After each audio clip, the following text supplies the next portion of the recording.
Assalamualaikum warahmatullahi wabarakatuh. Saya Rehatun Nurul Jannah dengan NIM 342022000005. Mahasiswi program studi Pendidikan Matematika Fakultas Keguruan dan Ilmu Pendidikan Universitas Islam Sultan Agung Semarang.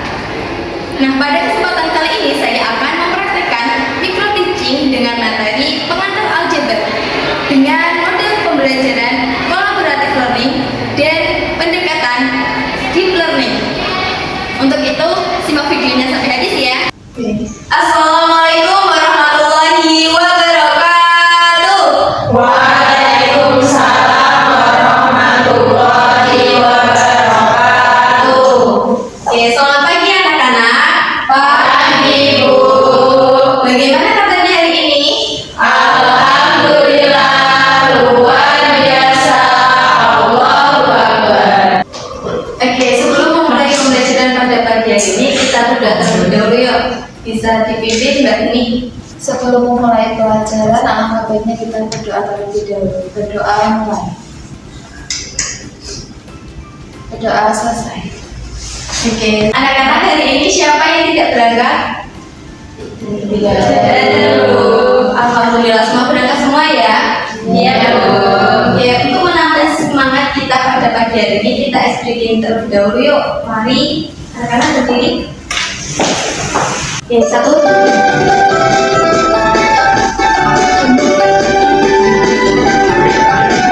Belajar Pancasila, beriman dan bertakwa pada Tuhan yang esa dan berakhlak mulia, berkebinekaan global, gotong royong mandiri, kreatif dan bernalar kritis. Oke, terima kasih bisa duduk kembali. Oke, gimana? Udah semangat? Sudah, Bu.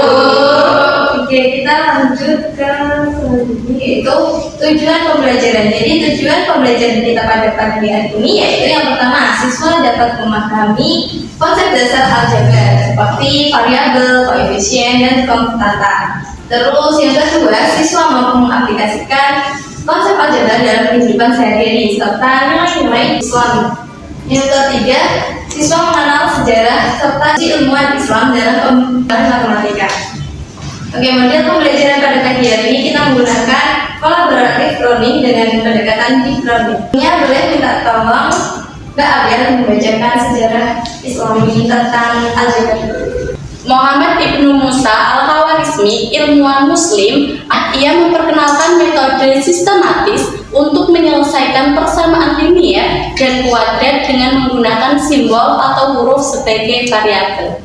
Oke, selanjutnya di sini ada cerita, bisa dibantu Mbak Dina untuk membacakan ceritanya. Aisyah membeli satu keranjang apel. Sesampainya di rumah, ada Khadijah yang ingin memberikan 2 bakul apel kepada Aisyah. Aisyah baru ingat kalau ia masih memiliki 6 apel di kulkasnya. Oke, terima kasih Mbak Dinda. Nah, dari cerita yang sudah dibacakan Mbak Dinda tadi, kita bisa memisahkan banyaknya apel dalam keranjang dengan X, sedangkan banyaknya apel dalam bakul dengan simbol Y. Aisyah memiliki satu keranjang apel, kemudian diberi lagi 2 bakul apel dan masih memiliki 6 apel, sehingga ketika kita membuat model matematikanya akan menjadi X plus 2Y plus 6. Oke, sampai sini ada yang mau ditanyakan? Saya Bu. Oke. Kalau huruf X dan Y-nya diganti huruf lain boleh nggak Bu? Iya, terima kasih untuk pertanyaannya Mas Ragil. Penjelasan lebih lanjutnya akan Ibu sampaikan pada pemaparan materi berikut. Materi pertama yaitu variabel. Apa itu variabel? Variabel adalah sebuah simbol yang menyatakan nilai yang belum diketahui. Nah, ini yang tadi ditanyakan oleh Mas Ragil. Apakah penyimbolan atau variabel ini hanya berlaku untuk X dan Y, Bu? Tidak ya, anak-anak. Jadi untuk variabel ini bisa menggunakan huruf abjad apapun itu dari A sampai Z dengan syarat huruf kecil. Bisa dipahami? Bisa. Dari model matematika yang sudah kita dapatkan tadi, X plus 2Y plus 6, ada yang tahu mana variabelnya? X dan Y. Oke, kita cek coba. Ya, betul sekali, X dan Y merupakan variabelnya. Selanjutnya ada koefisien. Apa itu koefisien? Koefisien bilangan pada aljabar yang mengandung variabel. Dari model matematika ini, 2x plus 2y plus 6, mana yang merupakan koefisien? 2 dan 1. Oke, iya betul. 2 dan 1. Satunya di mana, Bu? Satunya itu di depannya si X. Oke, selanjutnya yang terakhir ada konstanta. Apa itu konstanta? Konstanta adalah bilangan yang tidak memuat variabel. Jadi konstanta ini kebalikan dari tadi koefisien. Kalau koefisien itu ada variabelnya, kalau konstanta tidak ada variabel atau hanya angka. Nah, dari x plus 2y plus 6 mana yang merupakan konstanta? 6. Iya, betul sekali. Oke, selanjutnya kita akan berlatih dalam bentuk kelompok. Jadi Ibu akan membentuk kalian menjadi 3 kelompok. Jadi tugas kalian adalah nanti membuat soal cerita kaitannya dengan Islam. Kemudian dari soal cerita tersebut kalian ubah menjadi model matematika. Dan mungkin ada yang mau ditanyakan? Saya Bu, guru mau tanya keislamannya itu maksudnya gimana ya? Apa contohnya? Oke. Keislamannya itu bisa berupa nama dari tokoh ceritanya itu nama yang islami dan kaitannya tentang Islam, misal zakat, ciri keislaman seperti itu. Bisa dipahami? Bisa, Bu. Sudah mendapatkan alat masing-masing? Sudah. Nah, di lembar kertasnya ini bisa dilihat, nanti kalian tulis dulu soal ceritanya, kemudian kalian buat model matematikanya dengan yang sudah Ibu kasih. Variabel koefisien dan konstanta kalian bisa memilih mau menggunakan yang lingkaran, segitiga atau oke. Bisa dipahami? Bisa. Oke, bisa mulai.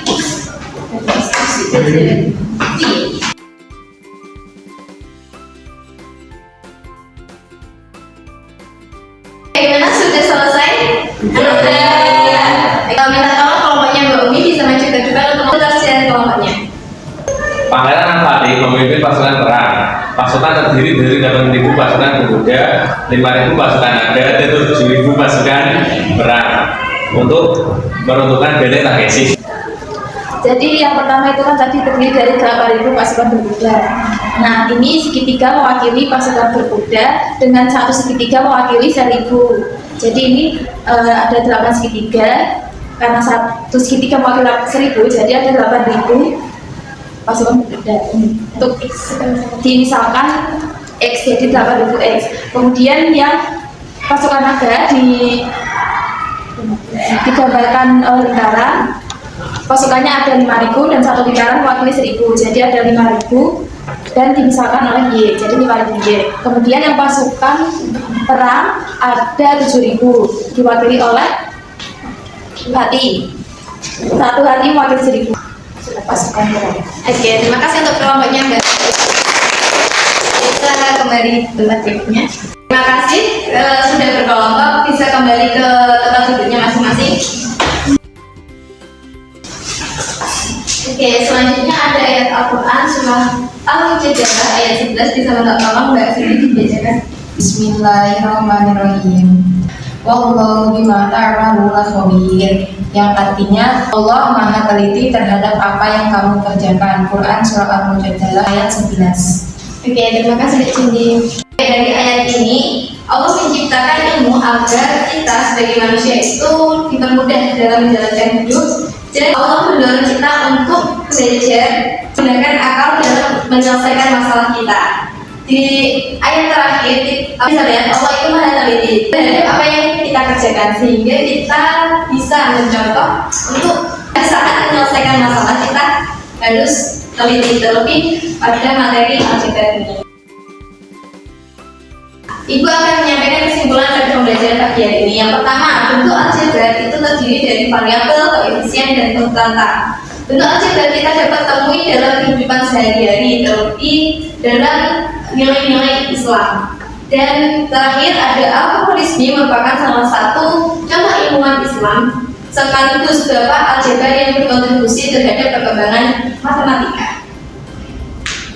Selanjutnya, manfaat aljabar tidak hanya penting untuk pelajaran matematika, tetapi juga berguna dalam memecahkan masalah sehari-hari. Kemudian aljabar juga mengajarkan kita untuk berpikir sistematis dan logis, untuk menemukan nilai-nilai yang perlu diketahui sehingga membantu kita mengatur keuangan pribadi seperti mengelola uang saku, membuat anggaran, dan menentukan harga jual dalam sebuah perdagangan. Oke, itu akan melakukan refleksi terlebih dahulu. Yang pertama, apa yang sudah kita pelajari hari ini?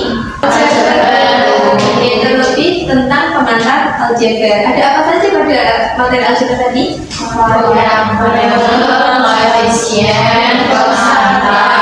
Bagus sekali. Oke, sebelum kita menutup pembelajaran pada pagi hari ini, kita sudah terlebih dahulu berdoa mulai. Selesai. Semoga apa yang kita pelajari bermanfaat untuk kita ke depannya. Wabillahi taufiq wal hidayah. Wassalamualaikum warahmatullahi wabarakatuh.